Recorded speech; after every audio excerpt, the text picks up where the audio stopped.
Johnny మాస్టర్కి ఇచ్చిన జాతీయ అవార్డుని తాత్కాలికంగా నిలిపివేస్తున్నట్లు నేషనల్ ఫిల్మ్ అవార్డు సెల్ ప్రకటించింది. జానీ మాస్టర్పై పోక్సో కేసు నమోదు కావడంతో ఈ నిర్ణయం తీసుకున్నారు. ఈ కేసులో జానీ మాస్టర్ నిర్దోషిగా బయటకు వస్తే అప్పుడు యథాతథంగా అవార్డుని జానీ మాస్టర్కి అందజేస్తారు. ఇది సంగతి. అయితే వృత్తిగత జీవితానికి వ్యక్తిగత జీవితానికి మధ్య లింక్ ఏంటన్నది చాలామంది ప్రశ్నిస్తున్నారు. జానీ బెస్ట్ డ్యాన్స్ మాస్టర్ అవునా కాదా అనేది ఓ కమిటీ నిర్ణయించింది, అవార్డు ప్రకటించింది. మధ్యలో ఈ కేసు గొడవ బయటకు వచ్చింది. ఒకవేళ అప్పటికే జానీ మాస్టర్కి అవార్డు ఇచ్చేస్తే ఆ తర్వాతే కేసు సంగతి బయటకు వస్తే అప్పుడు అవార్డు వెనక్కి తీసుకునేవారా?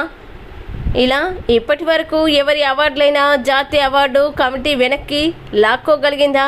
ఇక మీదట జాతీయ అవార్డులకి నామినేషన్లు పంపేటప్పుడు క్లీన్ చిట్ పత్రాలు కూడా జత చేయాలా? ఆ అవసరాన్ని ఇప్పుడు జాతీయ అవార్డు కమిటీ కల్పించిందా? ఇవన్నీ ఇప్పుడు ఉదయిస్తున్న ప్రశ్నలు. ఓ సినిమా వాడిని ఎవరైనా ఎలాంటి పరిస్థితుల్లో అయినా ఈజీగా టార్గెట్ చేయగలరు, కార్నర్ చేసేయగలరు.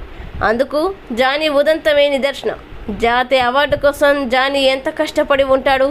సరే వచ్చింది, ఇప్పుడు ఓ కేసులో ఇరుక్కున్నాడు కాబట్టి అవార్డుపై స్టే ఇచ్చారు.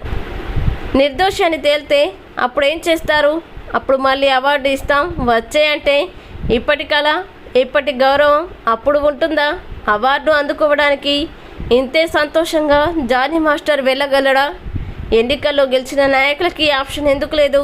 వాళ్ళపై కేసులు నమోదైతే కోర్టుల చుట్టూ తిరుగుతూ ఉంటే నిజాయితీ నిరూపించుకున్న తర్వాతే పదవుల్లోకి రండి, ప్రజల్ని ఏలండి అని ఎందుకు చెప్పలేకపోతున్నారు? అంటే సినిమా వాళ్లకు ఓ రూలు, రాజకీయాలకు మరో రూలా? ఇదెక్కడి న్యాయం?